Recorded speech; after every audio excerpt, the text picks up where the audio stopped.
So friends, दुनिया में ऐसी कई सारी रियल कहानियां आज भी मौजूद है जो किसी मिस्ट्री से कम नहीं है। चाहे वो फ्लाइट MS-370 का हवा में अचानक से गायब हो जाना हो, How can you lose a jetliner? How can it vanish in thin air? या फिर स्पेस से आया हुआ एलियन का कोई message. Signal, as it's now called, is considered to be one of the best potential radio communications from an alien life form. और क्यों 1518 में लोगों की मौत डांस करते हुए हो जा रही थी? Have you heard of the dancing plague? No. Is that when a TikTok dance goes viral? ऐसे ही कुछ मिस्टीरियस केसेस के बारे में आज की इस वीडियो में हम जानेंगे। सो फ्रेंड्स, बने रहिए मेरे इस वीडियो के साथ और मैं आपको दुनिया के 6 हिस्टोरिकल मिस्ट्री के बारे में बताऊंगा। Number 1, the disappear of flight MS-370। So friend, आज से करीबन 10 साल पहले यानी कि 8 मार्च 2014 को मलेशियन एयरलाइन की एक फ्लाइट 370 ने 227 पैसेंजर, 10 फ्लाइट अटेंडेंट्स और 2 पायलट के साथ कुआलारो से बीजिंग के लिए उड़ान भरी थी। इस फ्लाइट में जो 2 कैप्टन थे उनमें से एक थे कैप्टन ज़ाहरी अहमद शाह, जिनकी उम्र करीबन 53 साल है, और दूसरे कैप्टन थे ऑफिसर फारिक अहमद, जिनकी उम्र 27 साल है। और ये इनकी एक ट्रेनिंग फ्लाइट है। इस ट्रेनिंग को कंप्लीट करने के बाद ये पूरी तरीके से एक पायलट बन जाएंगे। ये फ्लाइट करीबन 20 मिनट तक सही दिशा में उड़ान भरती रही। फिर रात के 1:08 पर ये फ्लाइट मलेशियन कोस्टल लाइन को पार करके साउथ चाइना के सी के ऊपर चली गई, वियतनाम के डायरेक्शन में। उसी टाइम पे ज़ाहरी रिपोर्ट करते हैं कि उनके प्लेन की लेवल 35,000 फीट पर है। सब कुछ नॉर्मल चल रहा है, लेकिन इसके करीबन 11 मिनट बाद प्लेन पहुंचती है वियतनाम एयर ट्रैफिक ज्यूरिडिक्शन के अंदर। इसी रीजन की वजह से कुआलारो के ट्रैफिक कंट्रोल वाले रेडियो पे कहते हैं गुड नाइट। इसके जवाब में कैप्टन ज़ाहरी कहते हैं गुड नाइट मलेशियन 370।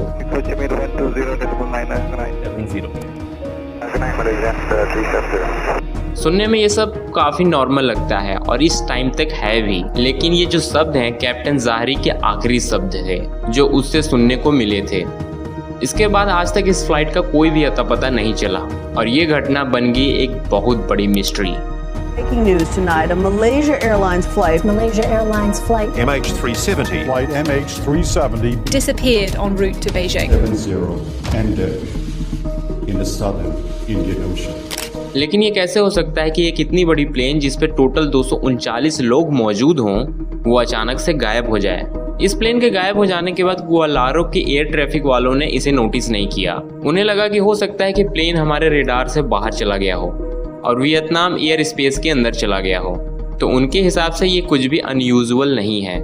जबकि दूसरी तक वियतनाम एयरलाइन वाले देखते हैं कि MS-370 हमारे रेडार में आया है लेकिन फिर गायब हो जाता है। प्लेन से वो बात करने की कोशिश करते हैं लेकिन कोई जवाब नहीं आता है।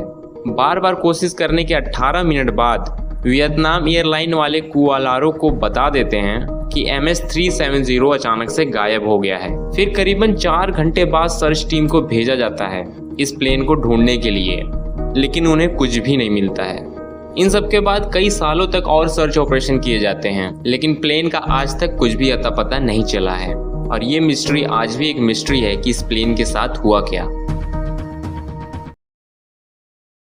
साल 1518, शहर स्ट्रेसबर्ग, होली रोमन एम्पायर की एक फ्री सिटी। फिलहाल ये जगह फ्रांस में मौजूद है और इस जगह के इतिहास में एक ऐसी सच्ची कहानी है जो किसी मिस्ट्री से कम नहीं है। दरअसल सन 1518 में इस जगह के लोग अपने आप खोकर बिना किसी संगीत के नाचने लगे और नाचते नाचते कई लोग या तो घायल हो गए या तो कई लोग मर गए। नाचने वाले लोग कई दिनों तक नाचा करते थे और ये मैस हिस्टेरियन 2 महीने बाद अपने आप खत्म हो गया। इन सब की शुरुआत 14 जुलाई 1518 में स्ट्रासबर्ग की शहर में फ्रोट्रोफिया नाम की एक औरत सड़क पर आकर एकदम से नाचने लगी, जिसे देख कर वहाँ के सारे लोग हैरान हो गए थे। और सबसे अजीब बात ये थी कि उसके डांस के दौरान वहाँ ना कोई म्यूजिक बज रहा था और ना ही किसी भी प्रकार का कोई फेस्टिवल था, फिर भी फ्रो नाचते जा रही थी। शाम को इतना ज्यादा नाचने के कारण वो अचानक से बेहोश हो जाती है। सुबह जब वो उठती है तो उसके पैर फूल चुके थे, लेकिन इसकी परवाह ना करके वो फिर से नाचने लगती है। फ्रो शायद ही कुछ खाती या पीती थी क्योंकि वो पूरा टाइम नाचती ही रहती थी। तीसरे दिन तक उसके डांस को पूरे शहर वालों ने देख चुके थे। फ्रो के बर्ताव को देख के अथॉरिटी एकदम से डर गई और इस चीज को देख के अथॉरिटी उसे शहर से बाहर ले जाने का फैसला करती है। लेकिन तब तक ये बीमारी या फिर जो भी आप इसे कहें पूरे शहर में फैल चुका था और अब लोग सैकड़ों की तादाद में नाच रहे थे बिना अपनी जान की परवाह किए। उस टाइम पे बहुत सारे लोगों का ये मानना था कि हॉट ब्लड होने के कारण हो रहा है।